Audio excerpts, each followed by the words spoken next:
And so the saga continues. Before I move on to the key points, I like to mention that yesterday when I talked about the word which, I forgot to mention something. I showed a sample sentence of the remaining positions. He'll accept one, comma, whichever he prefers. And so I did the conversion and I changed the sentence to the converted form. I'll show you. Made it a little bit larger. Of the remaining positions, he'll accept one, comma, the one that he prefers. So this has been converted. I explained that yesterday. So I forgot to mention that over here, you have a referent, all right? It's a given referent, but it's indefinite. You kind of don't know who the one is. And over here, you have your referent. It's a definite referent, but it's derived because it went through the conversion process. So I forgot to mention that. You have kind of an indefinite referent and a definite referent. All right? So today, I want to go over the key points of this series of videos. I'm talking about 9 distinction indicators. I talked about them, and I mentioned that they're ordinarily referred to as relative pronouns. I do not call them this, because I'm trying to explain that in the truest sense, they're not really regular pronouns. So when you look at that list, you see that there's basically 2 different forms. A base form, a single word, and an augmented form, okay? And the augmented is made of a what you'd call a compound word, and it acts as a proform, which we talked about. Now over here, the word what has a proform function, but these are the base, and these are the augmented. So that's what we noticed so far. We noticed that we have 9 distinction indicators, and we see that some are in base form and some are augmented.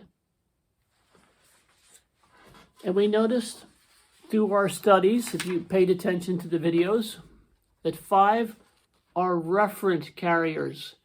5 of them, all right, are proforms. They stand for something greater than what you simply see with the word itself. There's something greater behind the word here, and we talked about that. For example, what really means the thing that, or things that, it could be plural, and then you see the rest, and you see right away that when they reduce down, when they convert down, okay, from this word, they convert down to either that, who, or whom. So we see then that we have three primary distinction indicators. We could call them primary, all right? So these words are indeed distinction indicators, and they are referent carriers. They carry within them, in the abstract level, the word that will then act as the derived referent, okay? Now let's look at an example in case you don't get it. Here's the word whatever, which can mean the thing that or things that. You could do plural. And now you have the conversion process. What happens is the first morpheme in this word, okay, the first morpheme, it's free. It can be taken away and used on its own, stand alone. And then here you have your derived referent, okay, because you took this indicator and you opened it up and you found your derived referent. And then you also see over here the word that. The word that now is your converted distinction indicator. See? We have a conversion process here. And you went from this, the free morpheme, okay, that part was converted to this. I think you can see that clearly, right? Now, a morpheme morpheme is the smallest meaningful lexical item in a language. It can stand alone as a word if it is a free morpheme. So what I just showed you here, what happens, and nobody talks about this nowhere on the internet. No one talks about this process. The first free morpheme in a given referent carrier, okay, the first free morpheme in a given referent carrier's name is converted to a standalone term that assumes the role of distinction indicator. I just showed that. See, this first free morpheme is converted and it can stand alone as a distinction indicator. I sort of invented this way of looking at it, this concept, and I think it's a beautiful thing. I can't find anybody on the internet anywhere who actually explains what goes on when you use words. I mean, like, what's going on? You can tell a child, do this, do that with your language and your words, but at some point somebody might say, well, why is this happening? Anyway, so now let's look at the distinction indicators kind of side by side and see how nice and neat the system is. The book that is blue is damaged. Okay? Here's your distinction indicator. Your referent is given. Okay, it's right out in the open. Your distinction phrase is underlined. We talked about that, and I think I made that pretty clear. The candidate who lies will lose votes. Okay, we see our distinction indicator, who. Here's our distinction phrase. Here's our given referent. The referent is given. It's visible. It's clearly shown. You don't have to dig around to find it. You don't have to guess. Now, sorry. Now here's a referent carrier, okay? The referent carrier, whoever. So the sentence initially appears as this. Whoever sleeps on the job will be fired. So you know it's a referent carrier because that's how I teach it. You say, okay, I get it. So what's going to happen here?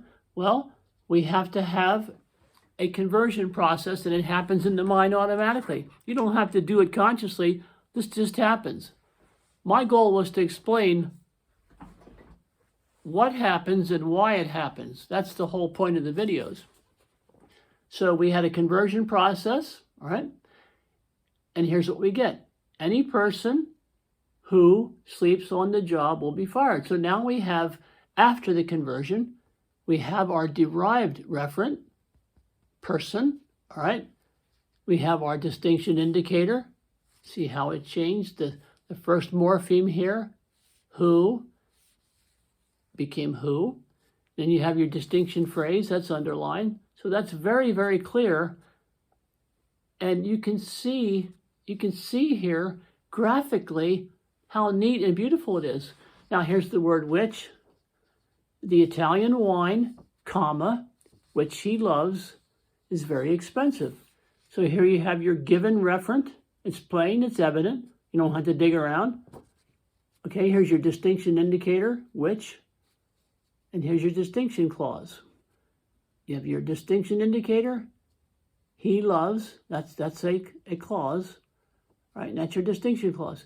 In other words, these words that I'm talking about, I call them distinction indicators and not relative pronouns because the distinction phrases and clauses make clear distinctions about the referent. And I don't know why no one ever called them that for hundreds and hundreds and hundreds of years. Now here's another one. What? Okay, we know what is a referent carrier. We know our list. What he desires is absolute power. So we make the conversion. Okay, this happens automatically in the mind every day when we speak, even when I'm speaking now. The thing that he desires is absolute power. Okay, here's your distinction indicator, your distinction clause, and now you see your derived referent. It's derived. It's in the conversion process, it's taken out, it's pulled out, and it's made clearly visible. Okay? After you go through all that, if you don't understand the videos and you care about the topic, watch them again, because it was, 30 years ago when we homeschooled our children, I would look at the grammar book and I would want to delve into and study things deeply, but I didn't have time. So it wasn't till a few years later, after they were done learning, that I got to work this out. But I'm glad I did, because it's kind of cool. 9 distinction indicators, okay? And here's the 9.